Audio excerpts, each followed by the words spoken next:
시청자 여러분, 오늘도 즐거운 하루 보내시기 바랍니다. 오늘의 사연 시작하겠습니다. 안녕하세요. 저는 결혼한 지 이제 만 1년을 조금 넘긴 아직 아이는 없는 신혼부부입니다. 오늘 이렇게 글을 남기게 된 이유는요. 며느리의 도리라는 말이 과연 어디까지를 의미하는 것인지 많은 분들께 진심으로 여쭤보고 싶어서입니다. 머리로는 알고 있다고 생각했지만 막상 제 인생에 그 일이 닥치고 나니 혼란스럽고 억울한 감정들이 자꾸 올라오더군요. 저는 결혼할 때 현실적으로 돈이 없다는 사실을 알면서도 이 사람이면 충분히 행복할 수 있겠다는 마음 하나로 결혼을 결심했습니다. 주변에서는 걱정도 많았고 반대하는 사람도 있었지만 저는 물질보다는 사람의 인성과 마음이 더 중요하다고 믿었거든요. 그래서 예물과 예단도 전부 생략하기로 서로 약속했고 현실적으로 남편은 모아둔 돈이 단 10원도 없었습니다. 결혼 자금은 모두 제가 모아둔 돈에 추가로 대출까지 받아서 충당했습니다. 전세로 들어간 집도 대출이 많이 나오는 구조라 가능했지만 현금이 전혀 안 들어가는 건 아니었기에 부담이 컸죠. 그럼에도 저는 다들 그렇게 시작하는 거 아닐까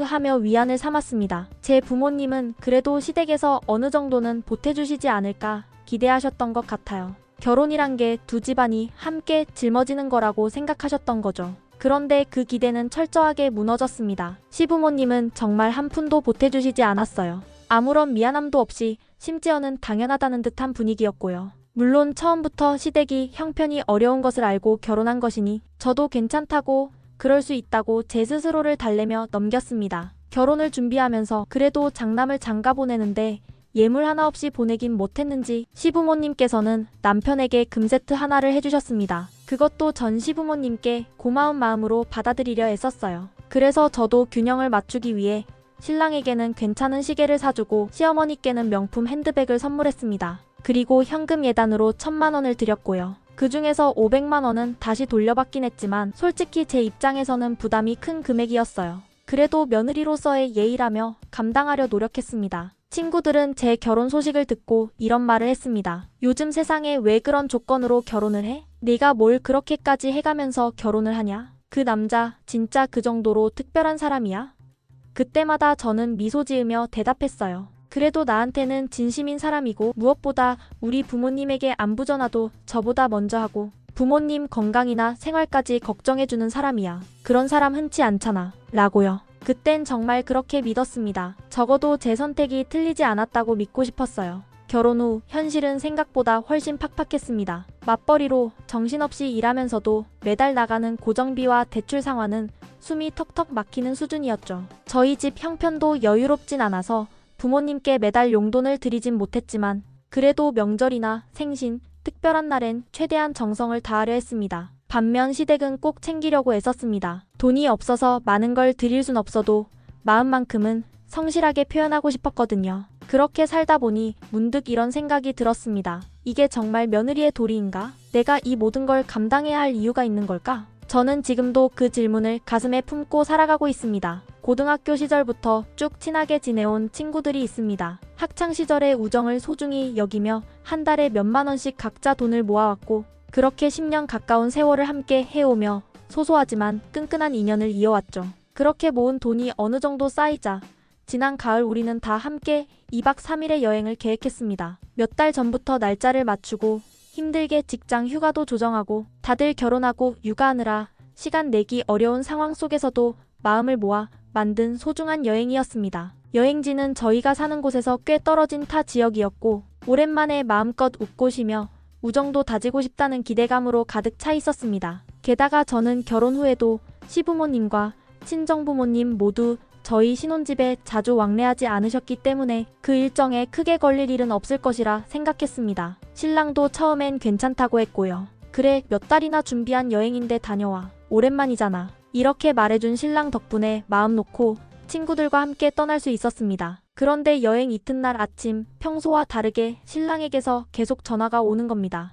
처음에는 무슨 급한 일인가 싶어 놀라며 받았더니 신랑이 다짜고짜 말하더군요. 자기 우리 부모님이랑 동생네가 오늘 집에 들른대. 근데 자기 없으면 이상하잖아. 며느리인데 당연히 와야지. 지금이라도 출발해. 순간 정신이 아득해졌습니다. 한참 타지에서 친구들과 아침을 먹고 있던 제게 무슨 예고도 없이 갑자기 와야 한다는 거였어요. 어쩔 수 없이 상황을 설명하려 했지만 신랑은 단호했습니다. 아무리 그래도 며느리인데 부모님 오시는데 집에 없으면 안 되잖아. 저는 마음속에서 갈등이 계속 일었습니다. 여행이라는 게 일상처럼 자주 있는 일이 아니고 몇 달이나 전부터 준비한 소중한 시간인데 이런 식으로 깨지는 게 너무 억울했어요. 하지만 남편의 말투와 태도, 시부모님이 저를 어떻게 생각하실지에 대한 압박감 때문에 결국 친구들과 작별 인사를 하고 눈치 보며 짐을 싸고 혼자 운전대를 잡았습니다. 3시간 넘는 거리를 운전해 돌아오는 내내 속은 뒤틀리고 분노와 슬픔이 섞여 터질 것 같았지만 저는 그래도 아내로서 며느리로서 할 도리를 다하려는 마음 하나로 움직였습니다. 저는 속으로라도 남편이 미안해, 고마워, 너무 무리하지 마 이런 말 한마디만 해줬더라면 괜찮았을 거라 생각했습니다. 단 한마디의 배려만 있었어도 이 마음이 덜 서운했을 거예요. 그런데 집에 도착하고 보니 시부모님은 저를 보고 왔니? 여행 재밌었니? 하며 싱긋 웃으시더니 제가 도착한 지 30분도 채 되지 않아 자리에서 일어나시는 겁니다. 너무 당황스러웠어요. 당연히 저녁이라도 함께 하시며 담소도 나누고 가시는 줄 알았는데 딱히 함께 있는 시간도 없이 그냥 발길을 돌리시는 모습이 낯설고 서운했습니다. 시부모님은 그러시더군요. 놀러 갔다는데 우리가 오라 그랬겠니? 내 신랑이 기어코 오라고 해서 기다렸어.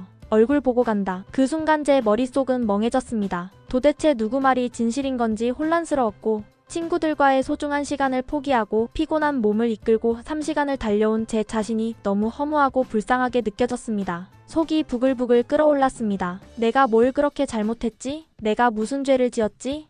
그리고 저는 거기서 참지 못했습니다. 시부모님 앞에서 신랑에게 바로 물었습니다. 자기 진짜 당신이 부모님 부른 거야? 내가 안 온다고 해서 억지로 오라고 한 거 맞아? 신랑은 갑자기 우물쭈물하면서 말끝을 흐리더군요. 그게 그러니까 그냥 뭐 부모님이 보고 싶다고도 하고. 순간 마음이 꺾이고 말았습니다. 당신들이 말하는 도리라는 게 뭔가요? 저는 제 인생에서 단 하나뿐인 친구들과 오랜 시간 준비한 소중한 약속을 깨면서까지 며느리로서의 도리를 다하고자 했습니다. 그런데 그 결말이 이렇다고요? 누구 하나 진심 어린 감사도 미안함도 표현하지 않는 이 상황에서 저만 바보처럼 희생하고 있던 건 아닌가 하는 생각이 들었습니다. 그날 저는 폭발해버렸습니다. 마음속에 쌓여있던 말들이 하나둘 터져나왔습니다. 당신도 친구들이랑 매년 빠짐없이 놀러 다녔잖아. 누구보다 재밌게 다녔잖아. 근데 내가 오랜만에 친구들이랑 여행 좀 간다고 그게 그렇게 배가 아팠어? 시부모님, 핑계 대고 날 억지로 불러냈잖아. 그렇게까지 심술을 부려서 도대체 뭘 얻고 싶었던 거야? 나한테 대체 뭘 바라는 건데? 말을 뱉는 순간 제 안에 숨겨져 있던 감정들이 한꺼번에 터져나왔어요. 억눌렸던 서운함, 쌓이고 쌓였던 분노, 그리고 아무리 노력해도 안 알아주는 그들의 태도에 대한 절망이 한꺼번에 폭발한 거죠. 시부모님 앞이라 참아야 할 줄은 알았지만 그때는 정말 참을 수가 없었습니다. 그저 이 상황이 너무 원망스러웠습니다. 제 표정과 목소리에서 울컥 솟구친 감정이 느껴졌는지 시부모님은 아무 말도 못하시고 당황한 듯 조용히 저를 바라보시더군요. 신랑은 그런 저를 보며 오히려 되레 저를 나무라듯 말했습니다. 넌 우리 가족이 가족 같지가 않나 봐. 그렇게 생각하니까 부모님 온다는데도 친구들이랑 노는 게 더 중요했던 거겠지. 왜 화내는 건지 난 이해가 안 간다. 그 순간 저는 가슴속 깊은 곳이 무너지는 느낌이었어요. 이 사람은 대체 지난 1년 넘는 시간 동안 내가 얼마나 애썼는지, 얼마나 많이 양보하고 희생했는지 단일도 기억하지 못하나 싶었습니다. 내가 결혼하고 나서 혼자 살 때보다 훨씬 더 빠듯하게 살아도 당신 옷은 계절 바뀔 때마다 새로 사줬어. 근데 나는 어떻다고 생각해? 옷 한 벌 변변히 사입지도 못하고 팬티 한 장도 구멍 나도 그냥 참고 입고 다녔어. 당신한테 짐이 되기 싫어서. 우리 둘이 잘 살아보겠다고 티 안 내고 참으면서 그렇게 살았다고. 내가 친정보다 시댁에 더 자주 전화드렸고 명절 때마다 당신 없을 때도 혼자 시댁 가서 일 다 했어. 시댁 용돈도 끊긴 적 없어. 친정엄마한테는 내가 차까지 얻어 타고 다니는데 그런 내가 지금 뭐가 그렇게 부족하다고 이런 취급을 받아야 해? 제 입에서 나오는 말 하나하나가 그동안 눌러뒀던 울분이었어요. 누가 시켜서 한 것도 아니고 누구에게 생색을 내려 했던 것도 아니에요. 다만 사람으로서, 가족으로서, 배우자로서의 도리를 다해보려고 애썼던 거였는데 그 모든 게 당연하게 여겨지고 고마움은커녕 비난의 화살이 되어 돌아오니 저는 더 이상 참을 수가 없었습니다. 그때 시어머니가 말을 꺼내셨어요. 목소리는 단호했고 제게는 날이 서 있었습니다. 어디서 그런 버릇을 배워먹었니? 어른 앞에서 남편을 그렇게 잡고 흔들면 안 되는 거야. 그러더니 또 이어서 말씀하시더군요. 내가 넣으라고 한 것도 아니잖니. 그냥 얼굴 한번 보려고 기다린 거였어. 그 말을 들으니 더 이상 참을 수가 없었습니다. 어머님, 저 여기까지 오는 데만 3시간이 넘게 걸렸습니다. 아무 예고도 없이 남편이 전화해서 와야 한다고 했을 땐 이미 전 타지에 있었어요. 어머님이 진짜로 저를 보고 싶으셔서 기다리셨다면 그 마음을 미안하다는 말 한마디로 표현하셨어야 하는 거 아니에요. 저녁이라도 함께 하시고 가시는 줄 알았어요. 근데 저는 도착한 지 30분도 안 돼요. 어머님이 돌아서는 걸 보면서 이게 그냥 형식적 방문 확인이라는 느낌이 들었고 솔직히 그게 너무 속상했어요. 그 순간 시어머니도 잠시 말을 잇지 못하셨습니다. 저는 제 말이 지나쳤는지 순간적으로 불안했지만 한편으론 이제라도 제 진심을 말한 것이 후회되지 않았습니다. 오히려 지금까지 너무 참으며 살아왔던 것 같았습니다. 그래서 그 말이에요. 내가 여행 간 게 그렇게까지 못마땅했냐고요? 아들을 집에 혼자 두고 여행을 간 며느리는 그렇게까지 비난받아야 해요?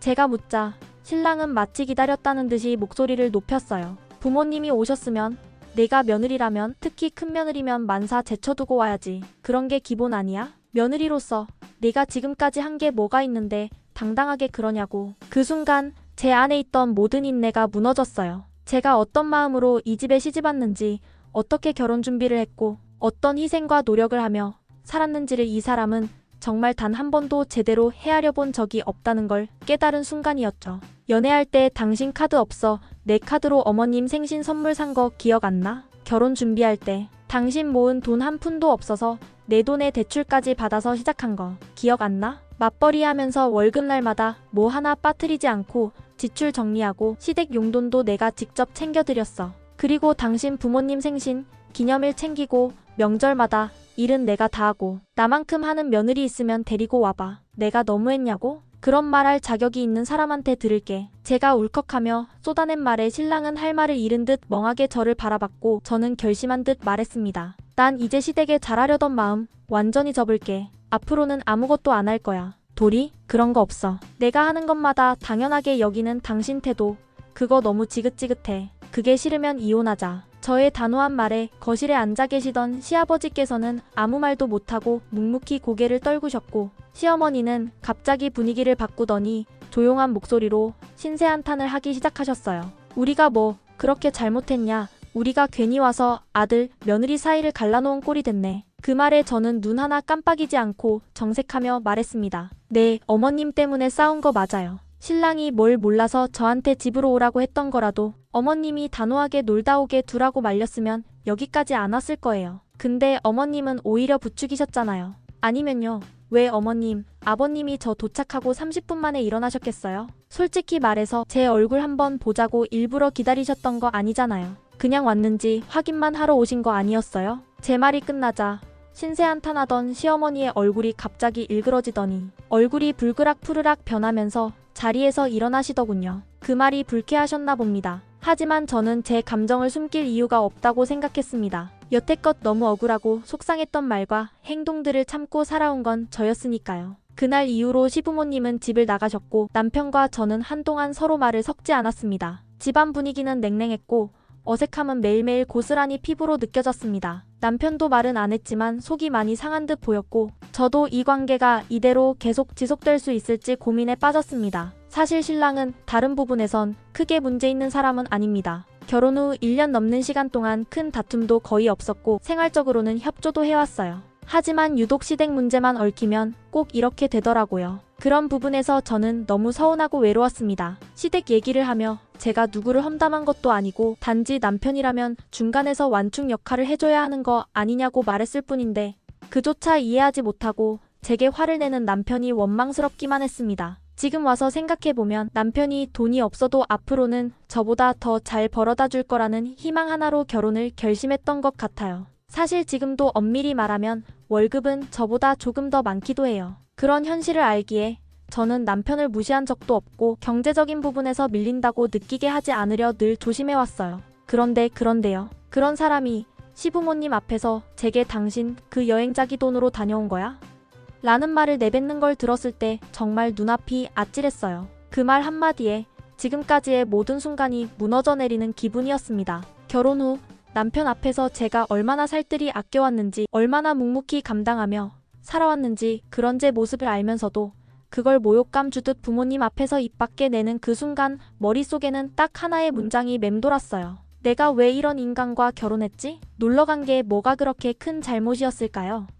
그 여행, 고등학교 시절부터 이어져 온 소중한 친구들과의 모임이었고 커플들 위주로 구성된 자리라 저도 남편에게 미리 말하고 부부 동반으로 가자고 했었어요. 그런데 남편은 그 주말에 회사에 출근해야 한다며 미안하지만 혼자 다녀오라고 했었죠. 그래서 저는 오랜만에 맘 편히 여행을 즐길 수 있겠다고 생각했어요. 근데 그게 아니었던 거죠. 막상 제가 여행을 가니까 그제서야 배가 아팠던 걸까요? 그 짓을 시부모님 앞에서까지 한 걸 보면요. 그냥 제가 놀러 간 게 못마땅했던 거예요. 이런 비슷한 일 사실 처음이 아니었어요. 처음에는 저도 내가 너무 민감한가?